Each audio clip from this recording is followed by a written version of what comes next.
Chapter 1. The Descent. I remember the first time I saw the entrance. It wasn't on any map. It was hidden behind a wall of vines, deep inside the old forest. The air around it was colder, heavier, almost alive. I stood there for a long time, staring into the black void. My flashlight barely touched the darkness. It felt endless. My friends said it was a bad idea. They told me caves like that were dangerous, cursed even, but curiosity can be louder than fear. We had been exploring the area for weeks, following rumors. Old stories about a cave filled with strange stones and forgotten tunnels. People said it had no end, that those who entered never came back. I thought they were exaggerating. Until that day, the wind coming from the entrance was ice cold, like something breathing. From below, it carried a strange smell, earth, metal, and something rotten. I told myself it was just natural gas. I was wrong. We set up camp near the opening before sunset. There were 5 of us. We laughed, cooked, and tried to act brave. But as night fell, the forest grew silent. No insects, no owls, no wind.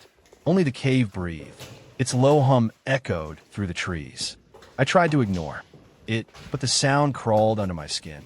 It felt like the cave was calling us, whispering, waiting. The next morning, we prepared our gear. Helmets, ropes, lamps, and a small camera. We were ready for anything, or so we thought. As we stepped inside, the temperature dropped instantly. Our breath turned white. The air was thick, damp, and smelled of rust. The light from our headlamps danced on wet stone walls. Everything glistened like the cave was sweating. The ground was uneven, slippery. Each step echoed like a whisper in a cathedral. The deeper we went, the less real the world felt. The sunlight behind us faded to nothing. We were swallowed whole by the dark. Our lamps became our only reality. Every sound was amplified. The drip of water, the crunch of gravel, our own breathing. It was beautiful and terrifying at once. The walls seemed to close in. Shadows moved where there shouldn't be any. We told ourselves it was just our minds. But the cave had other plans. After an hour, we found the first chamber. It was vast, with a ceiling too high to see. The air was colder there. In the center stood a pool of still water. It reflected our lights like a mirror. When we stepped closer, the reflection shimmered unnaturally. It rippled, even though the air was still. Something moved beneath the surface. A shape, slow and deliberate. We froze. One of us threw a small rock into the pool. The splash echoed for far too long. It sounded like it fell through a tunnel of water. Then silence. Complete silence. I could hear my own heartbeat. We backed away slowly. The air began to vibrate, soft at first, then stronger. Like the cave was humming again. Only this time, the sound came from below. It felt alive. We continued deeper, trying to stay calm. Our voices sounded strange when we spoke, as if the cave was swallowing our words. Every now and then, the lights flickered. The batteries were new, but the lamps dimmed anyway. It was hard to tell how far we'd gone. The air pressure grew heavier, pressing against our ears. Somewhere behind us, we heard a soft tap, a stone falling, maybe, or a footstep. We turned our lights back. Nothing. Just an empty tunnel stretching into blackness. Still, no one wanted to be the last in line. The deeper we went, the more tunnels we found. Some were narrow, others wide and echoing. It was like walking through a living maze. The walls were wet and rough, covered in strange markings. Not scratches, not natural patterns. Something had carved them. The markings looked old, like symbols. Circles, lines, shapes we couldn't recognize. We recorded them on camera, but when we checked the footage later, nothing appeared. The walls looked smooth and empty. That was the first time I felt true fear. The kind that doesn't scream, it whispers. It tells you something is wrong, but you can't see what. We kept walking, even though we shouldn't have. Curiosity again. Hours passed. The air grew thinner. Our water was almost gone. Every breath felt like inhaling dust. We stopped to rest, turning off our lamps to save power. That was a mistake. In total darkness, sound changes. You start hearing things that might not exist. I heard breathing. Not ours. It came from deeper in the tunnel. Slow, steady, too close. I froze. So did the others. No one spoke. The sound stopped when I turned the lamp back on. The tunnel was empty again, but the feeling stayed. We weren't alone down there. Something was moving when.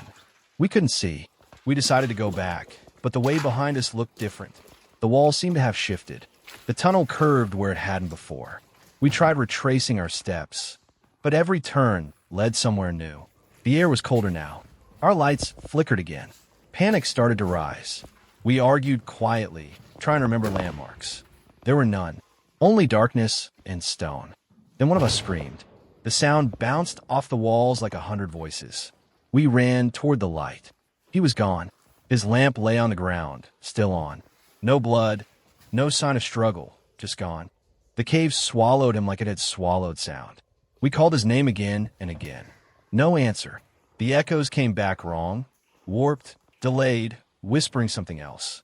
Something that wasn't his. Name. We gathered close, terrified to move. The air around us trembled.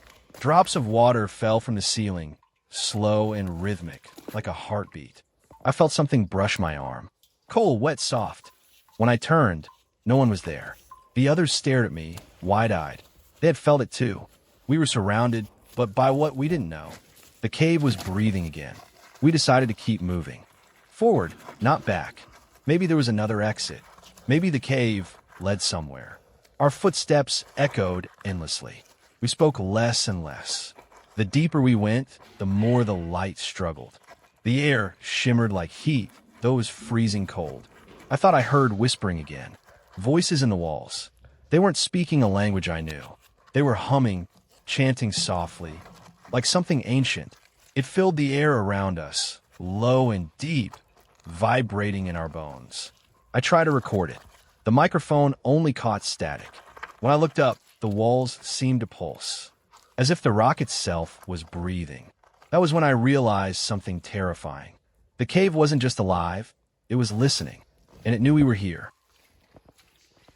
Chapter 2. The Whispers Below. The air was changing. It no longer felt like air at all. It pressed against our skin, heavy, invisible, alive. Every breath was harder to take. The cave groaned, somewhere in the distance. The sound moved, like a creature crawling inside the walls. Our lamps barely cut through the mist. It wasn't dust anymore. It was something thicker, something that shimmered when light touched it. We stopped walking, trying to listen. The whispers were back, faint at first, like a current under the sound of dripping water. Then clearer. They weren't random noises anymore. They were words, slow, distorted, in a voice too low to belong to any of us. Someone, or something, was speaking our names. I froze. It said mine first. I turned to my friends. Their faces were pale in the dim light. No one wanted to say anything. The voice came again, closer this time. It was inside the tunnel behind us. We pointed our lamps, but the beam hit only wet. Stone. The air vibrated. A drop of water fell from the ceiling and hit the floor louder than it should have. That small sound echoed forever. It felt wrong. We started moving faster. No one suggested it. We just knew we had to move. Every few seconds, the whisper returned, repeating one of our names. Each time, the tone was different. Mocking, begging, crying. It was learning our voices. It sounded more human each time. That was the most terrifying part. The tunnels twisted in impossible ways. One moment, they were narrow enough to crawl. The next, they opened into massive caverns filled with echoes. We saw shadows move across the far walls, but nothing made them. Our lights flickered again, and one went out completely. We gathered close, sharing the remaining beams. I could feel my heartbeat in my throat. The darkness was watching us, and it was hungry. After what felt like hours, we reached another chamber. It was huge and circular, with walls covered in. Those same markings. But this time, they were glowing faintly. A sickly green, like algae, but pulsing softly. We stared in silence. Something was written here. The lines connected like veins. I reached out to touch one, and the glow brightened. It burned my skin, cold instead of hot. I pulled back, shaking. The whisper turned into laughter. It came from everywhere at once. The cave trembled slightly. Small pebbles fell from the ceiling. One of my friends shouted something, but his voice was drowned out. The sound grew louder, deeper, until it felt like the cave was breathing again. The light on the wall pulsed faster, as if syncing with our heartbeats. Then it stopped. Everything went silent, completely silent. In that silence, I could hear one thing, dripping. But it wasn't water. The drops were thicker, slower, almost sticky. They fell from the ceiling and hit the rocks with a sound like wet cloth. When I looked up, I saw a dark stain spreading across the stone above. It wasn't a shadow. It was something leaking, something alive. It moved, sliding slowly toward the center of the room. And then it fell. A dark shape hit the floor with a heavy thud. It wasn't an animal. It wasn't human either. It looked like a body, but wrong. Limbs too long, head twisted sideways, skin pale and stretched. Its eyes were open. They didn't blink. They reflected our light like mirrors. Then it exhaled. A sound came out, a dry, broken gasp. It was still alive. We stepped back, weapons up, though we had none that mattered. The thing moved, slow and unnatural, like it was remembering how to use its body. It crawled toward the wall, dragging itself on its hands. Its nails screeched against the stone. We couldn't look away. Something about it felt familiar. One of us whispered, "That's him." It was the friend we lost earlier, or what was left of him. The light hit his face, and for a second, he looked normal. Then his mouth opened too wide. A voice came out, but it wasn't his. It was the same whisper that had followed us since we entered. Now it had a body. It spoke all our names again, perfectly this time. I felt my knees go weak. We ran. We didn't think. We just ran. The tunnel behind us filled with that voice calling, laughing. It didn't fade. We turned left, then right, not caring where the tunnels led. Anything was better than staying there. But the deeper we ran, the stranger it became. The air felt thicker. The walls seemed to pulse with faint light, beating like a heart. Every direction looked the same. It was like running inside something alive. The voice followed, crawling through the stone. Sometimes it was far. Sometimes it was right behind us. We reached a fork and stopped to catch our breath. Our lamps were weak now, batteries almost gone. We had to choose. Left was narrow and cold. Right was wider, glowing faintly in the distance. We argued for a moment. The whisper came again from both directions. It was mocking us. We picked the right tunnel, desperate for light. We shouldn't have. The glow wasn't sunlight. It came from the ground.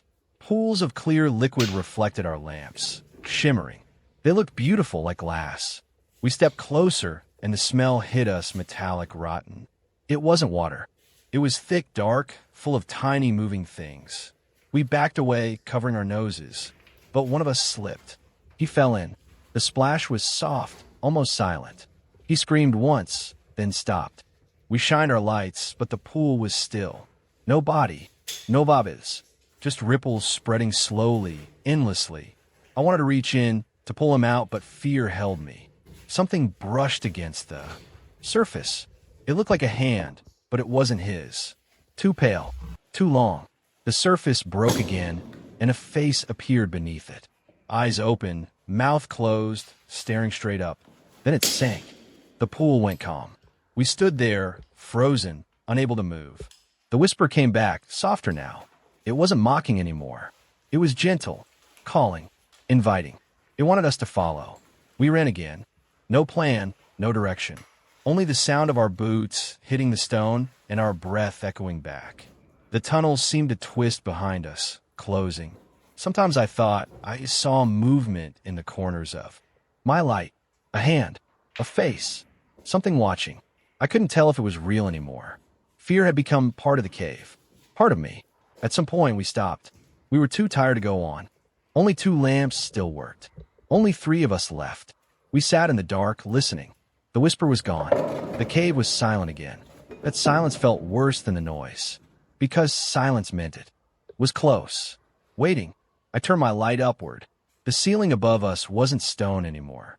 It looked soft, wet, breathing slowly. The walls had changed too. They were no longer cold rock. They pulsed faintly with every beat of my heart. One of my friends started crying. He said we were inside something. Not a cave. Something alive. I didn't believe him until the floor moved. It rippled under our feet like muscle. The walls contracted, squeezing tighter. The air filled with a deep, low sound like a heartbeat. We ran again, but the tunnel closed behind us. The floor was shaking. Our lights flickered violently. I screamed for the exit, but there was none, only the dark. And in that dark, the whisper returned one last time. This time, it wasn't outside me. It was inside my head. It spoke softly, almost kindly. It told me to stop running. It told me I'd already gone too far, that there was no way back, that I was home now. The others screamed, their voices fading into echoes. I closed my eyes, and for a moment, everything went silent.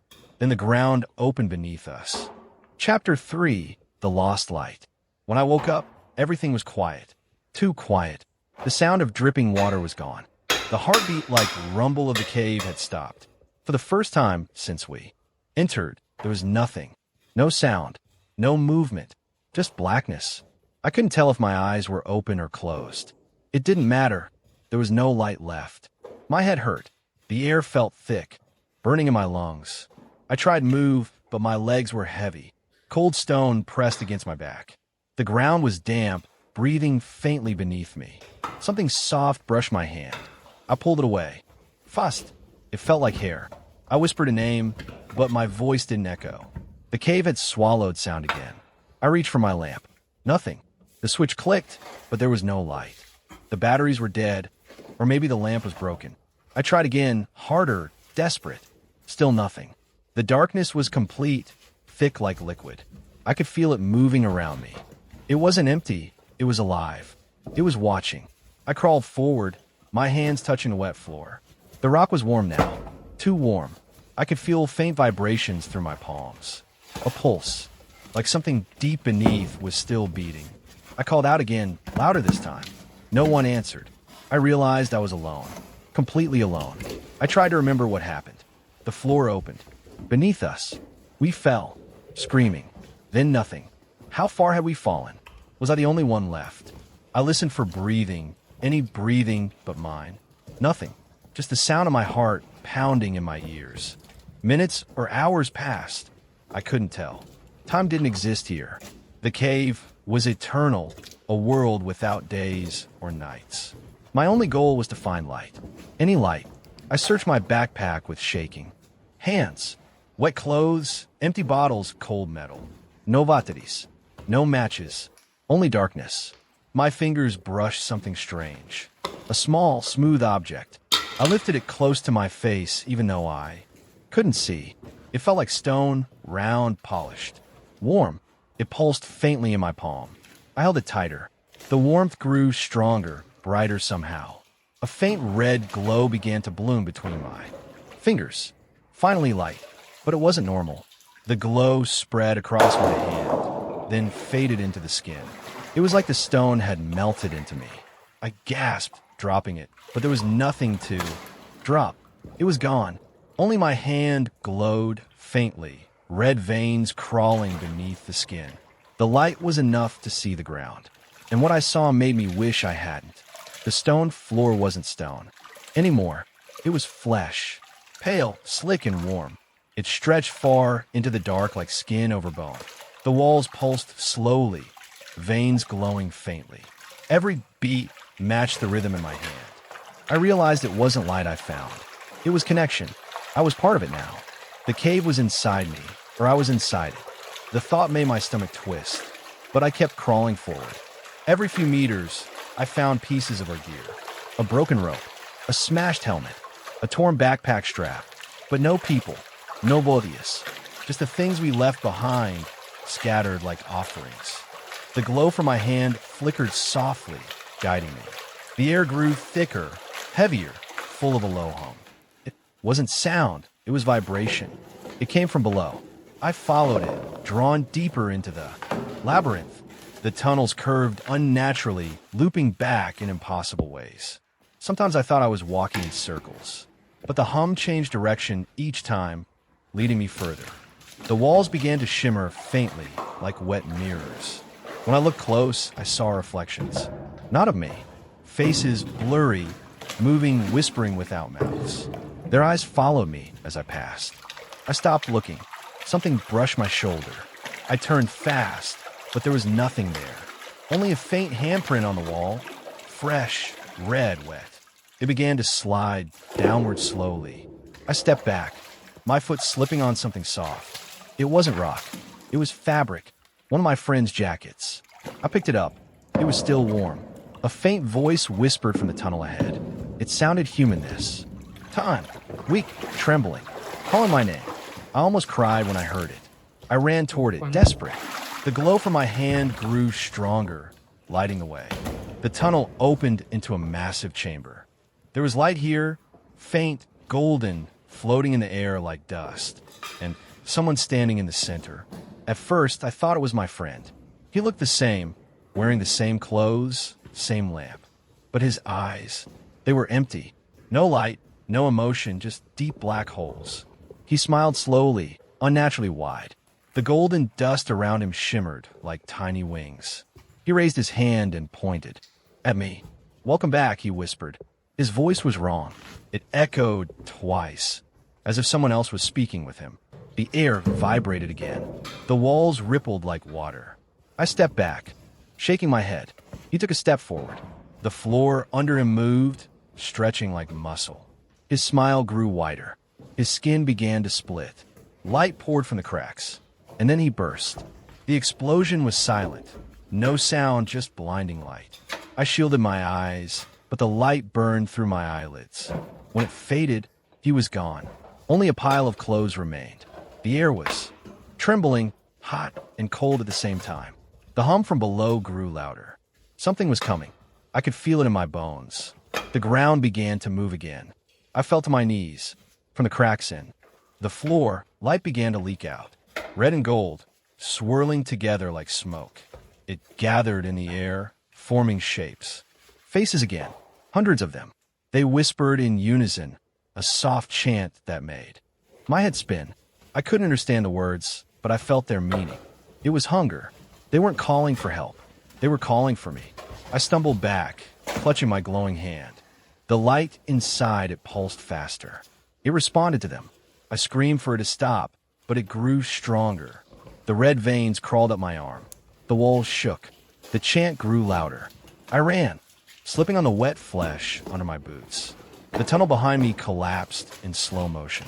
Everything screamed, stone, air, and me. I ran until my lungs burned, until the hum faded behind me, until there was only silence again. But silence wasn't safety anymore. It was a lie. Something had changed inside me. The light in my arm wouldn't fade. It moved like liquid fire under my skin. Sometimes it whispered too quiet to understand. Sometimes it called me by name. I found a small corner and collapsed there. The glow from my hand cast faint shadows on the walls. For the first time, I saw my reflection. The wall wasn't stone. It was reflective like wet glass. And the reflection wasn't mine. It looked like me, but smiling. Its eyes were glowing red. Its lips moved soundlessly. I stared until it mouthed a single word. Stay. The light flickered, and the image vanished. I looked down. My arm had stopped glowing. The darkness returned, thicker than before. I couldn't move anymore. Exhaustion, fear, maybe something else I didn't know. I curled up against the wall, closing my eyes. The heartbeat of the cave slowed around me. And just before sleep took me, I heard breathing again.